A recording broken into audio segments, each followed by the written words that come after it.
for people who have not seen it or may not be familiar with it or bootleg universe, I mean, in super brief, non-spoilery terms, what is Guardians of Justice about?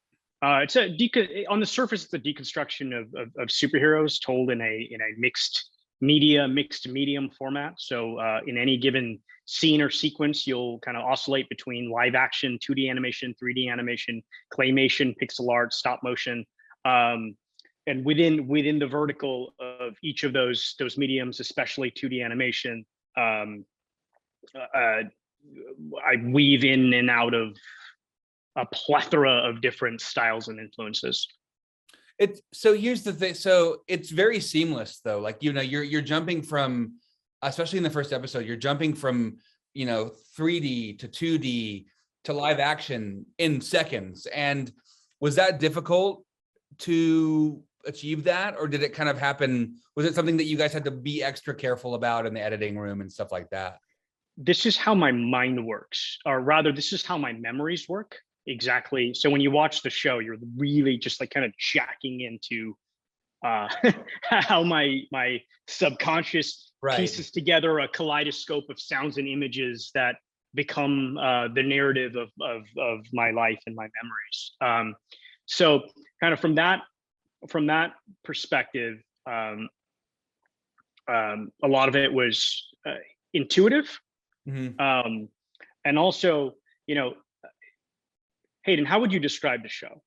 Would you have an easy time describing it to someone? No, it's very hard to describe. It's very hard to like. It's a deconstruction of the superhero genre, and it's also kind of a direct commentary. Like, it's using the superhero genre and appeal to directly confront actual things that we're facing in the world and in our country. Yes, but kind of like a conduit, not a conduit. I mean, it is a conduit, but it's kind of a way to use something that everybody loves to talk about something that everybody needs to know about and to get people invested in bigger issues. Okay, you totally get it. You totally get it. It was very hard to describe what I was trying to do while I was making it. It was kind of impossible to do it. Yeah. And so a lot of it was intuitive, but then there were certain things that I realized through the process of making it, or kind of hypothesized, so to speak, through the process of making it. So, like, for example, right, had it just been live action and 2D animation, it might have been a little jarring, but in the beginning, you get a shot of Robo Hitler. Yeah. You get a claymation shot of Robo Hitler. You do, right? Yeah.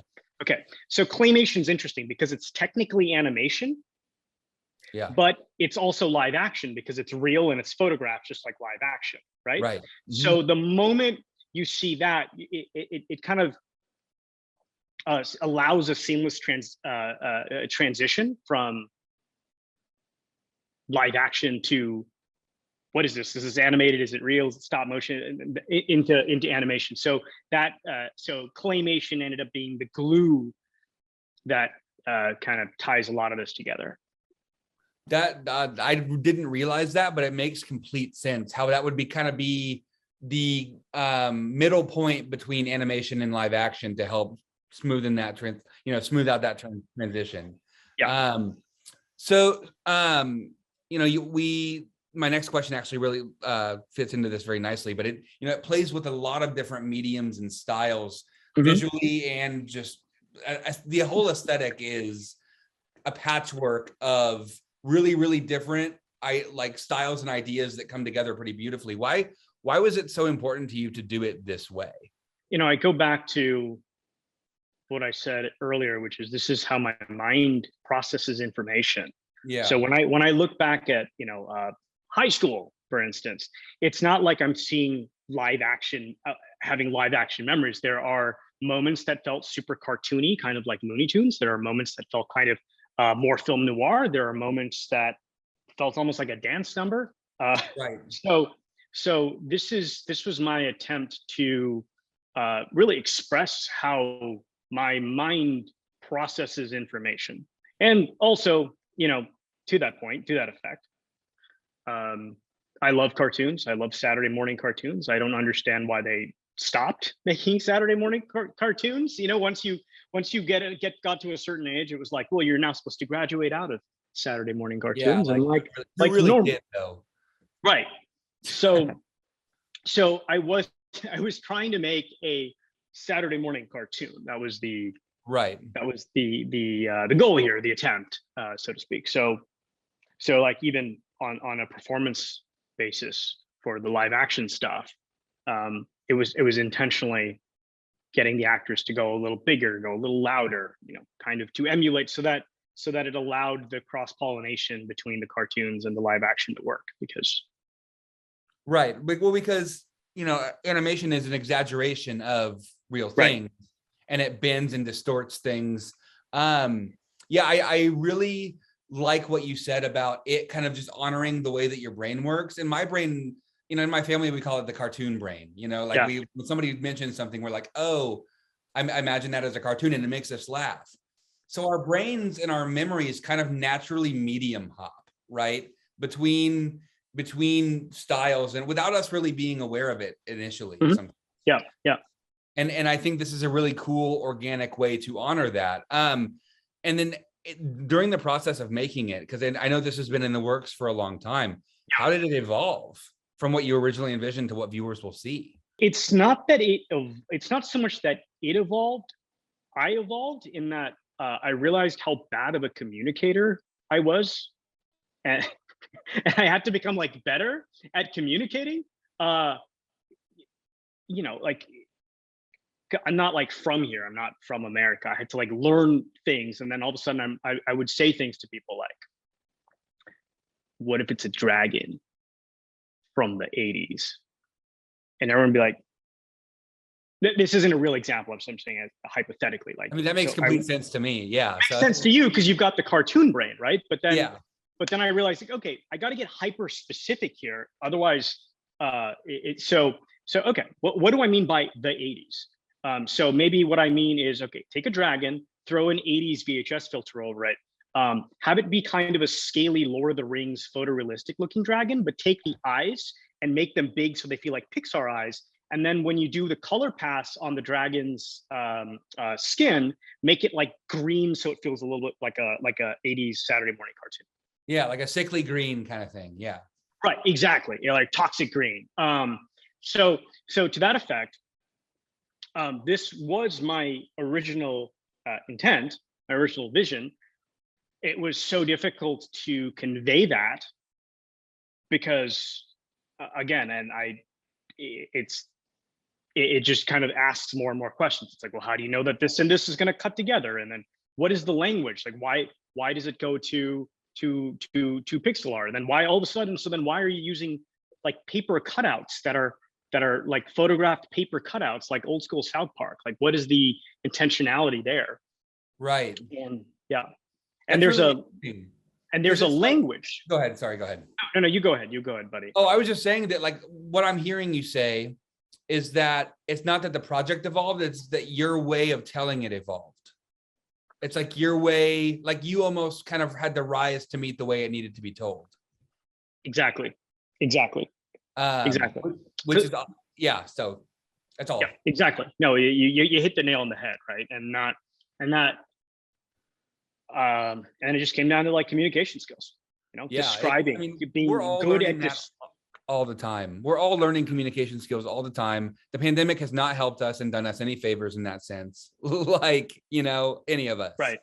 And so, yeah, it's a lifelong thing. It's, I mean, what was the hardest stuff to pull off with the time and budget you had? You know, I guess the easiest thing to just say is the fight scenes, because we have some like kind of epic battle sequences that are way beyond our budget threshold, one would think, right? But I've just been doing this for a bit, so I knew how to stretch a dollar. So that really wasn't a challenge okay. per se, right?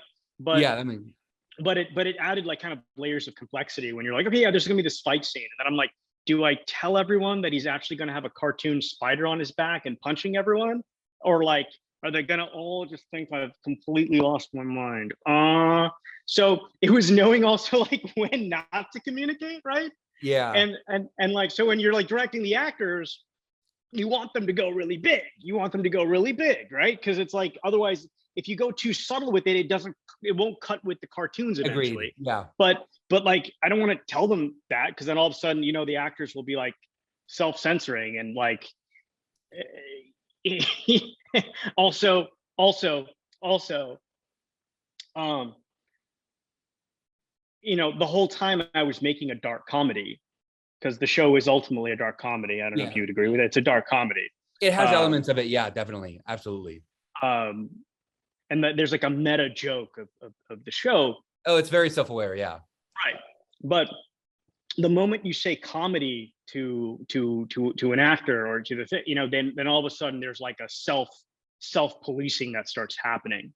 Right. So it was also, I think the challenge here, it wasn't any like one sequence, it wasn't any one medium, though there was about 25 claymation shots that I wanted, but just didn't have the time to put in.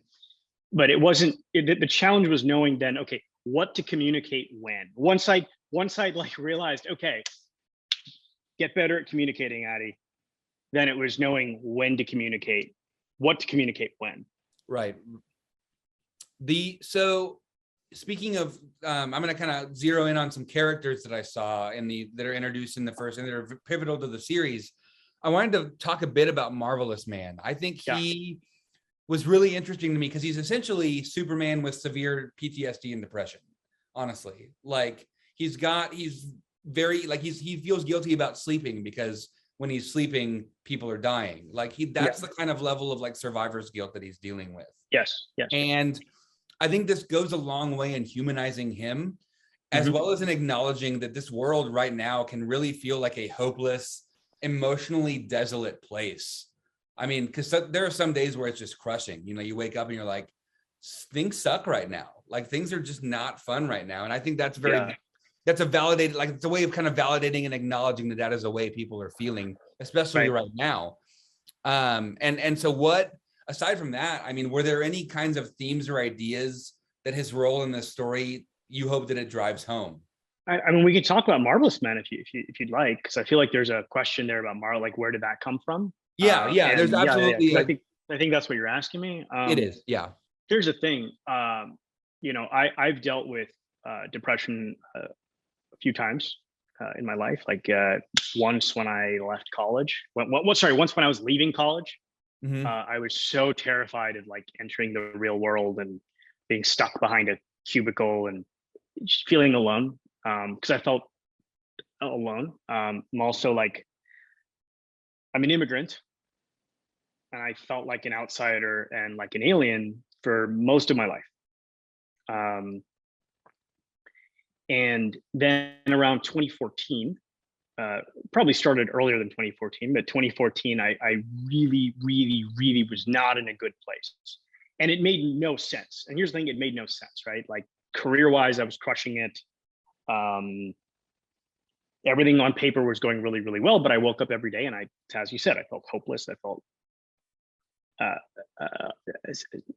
just disillusioned, sad. And I definitely had survivor's guilt from the fact that I'm from ultimately a third world country, but I'm not there. I get to live here and kind of carry out my dream as being an artist. And like I had this voice in my head saying, why you? And so my impulse was to kind of dig the heels in, just keep working. And I was not addressing any of the issues. So eventually in 2014, at the end of 2014, a doctor put me on an antidepressant called Zoloft. Yeah. And look, at the time I knew, like, look, I have to figure out what's causing this. This is going to be a journey to figure out what's causing this.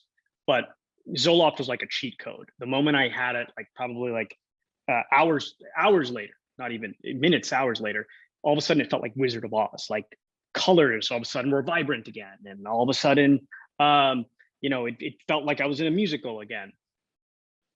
And that's when I realized, like, wow, I had been experiencing life as a prisoner in my own freaking body. Like like every waking minute was excruciating.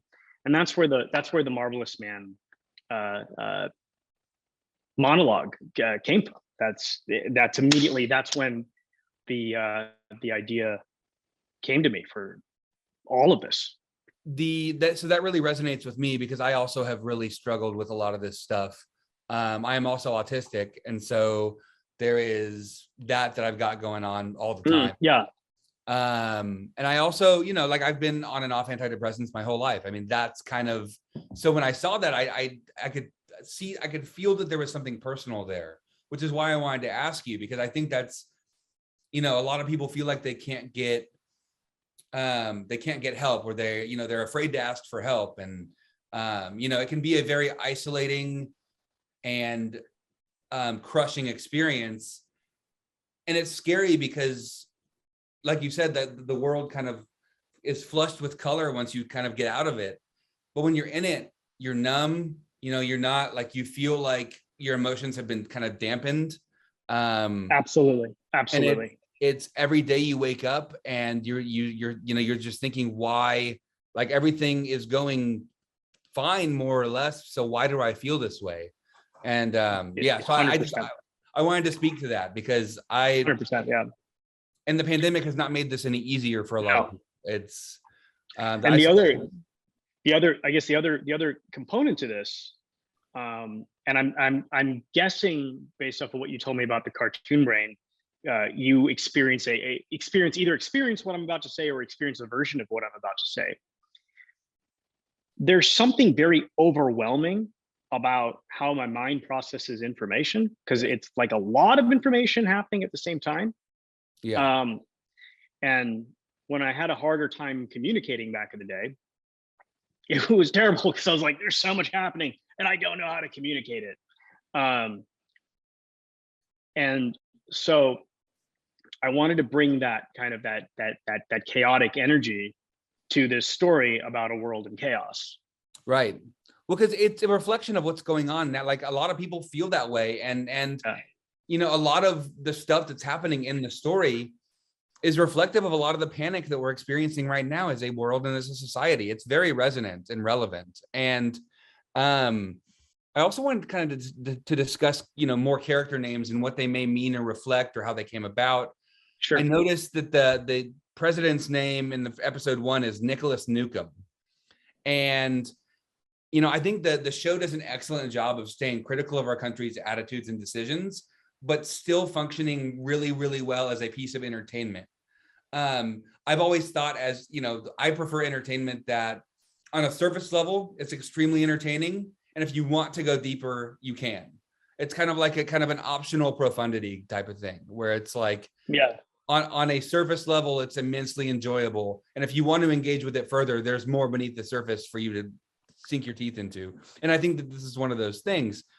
And so in terms of other types of media that tackle these types of social and political issues, or any for that matter, what do you think is maybe lacking or missing in a lot of pieces on kind of our current zeitgeist and what's going on right now?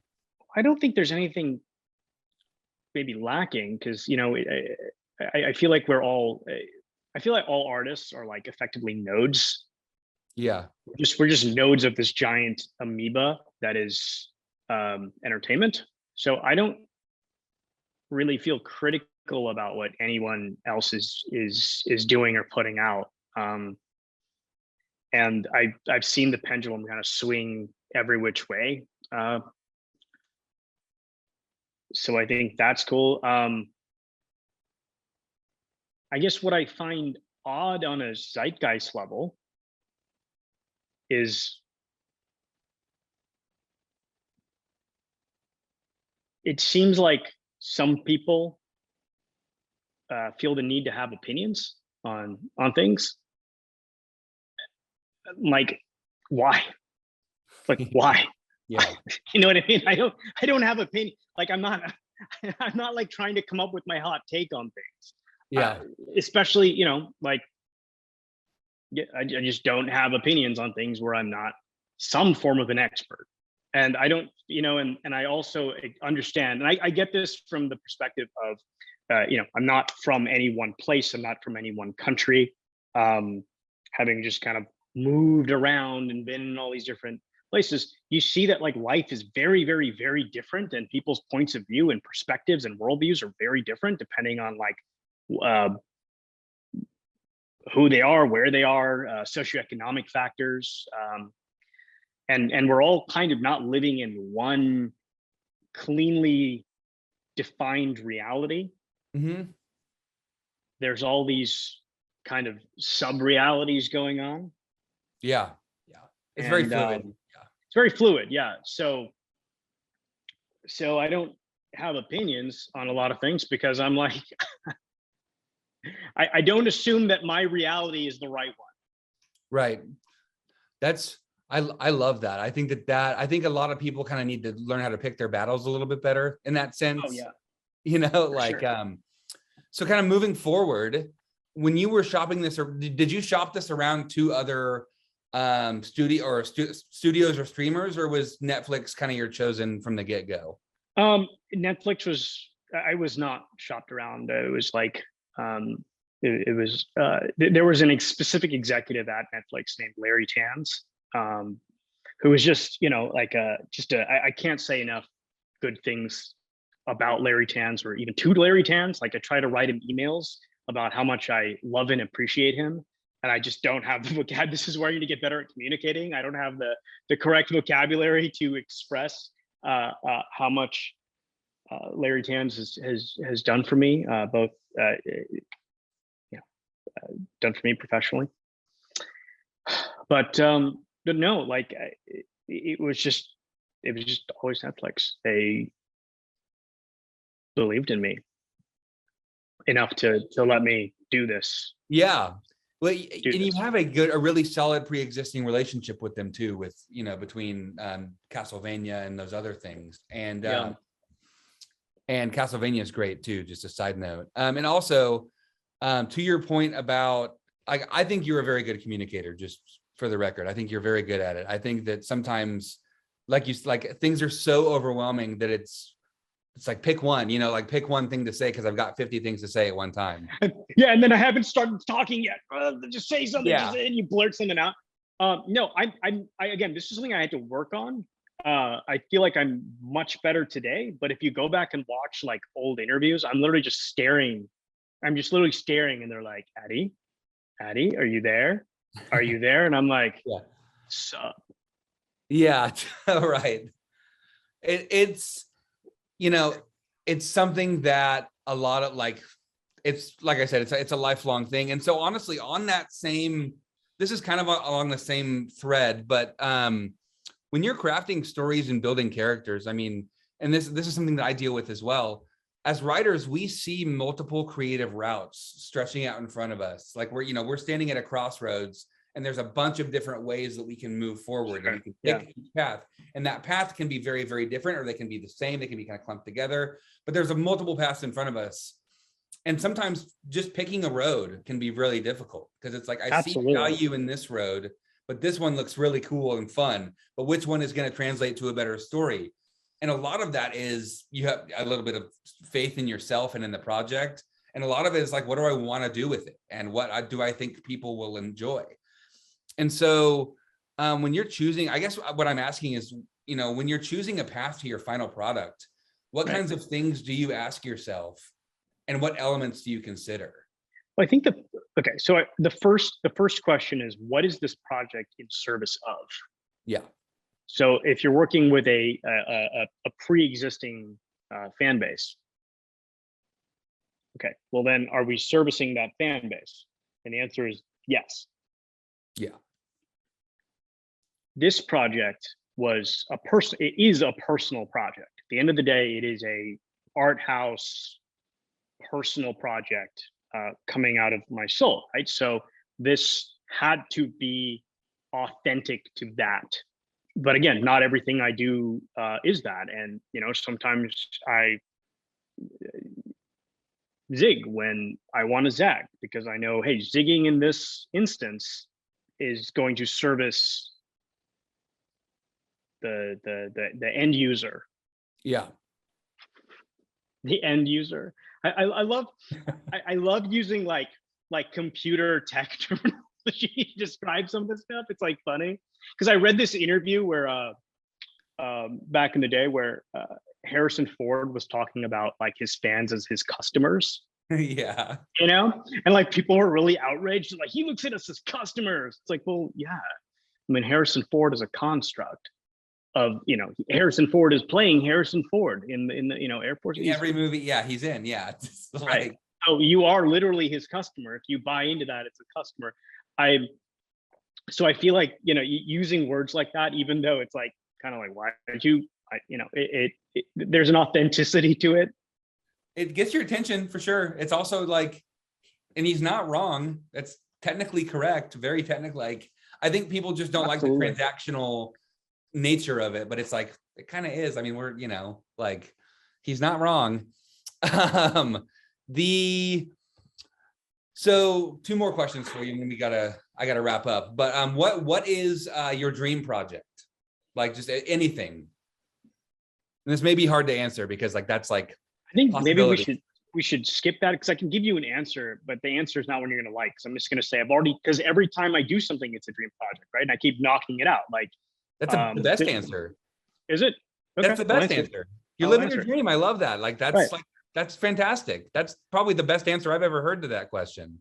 Okay. So my dream project has you know, I keep doing my dream project because I'm not like out there seeking projects that aren't my dream project. Yeah.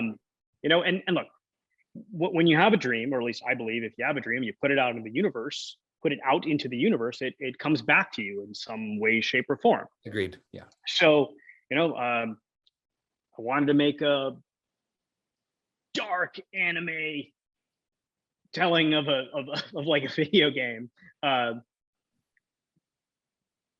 That happened. You know, this was like a dream project, as in Guardians of Justice. Like I also wanted to do something where I took a portfolio of intellectual property and messed with it. That's Captain Laserhawk. That's a dream project. Devil May Cry. These are all literally what I'm saying is I don't engage unless I go, what part of my dream is this delivering? Because if it's part of my dream, I can activate that little kid in me.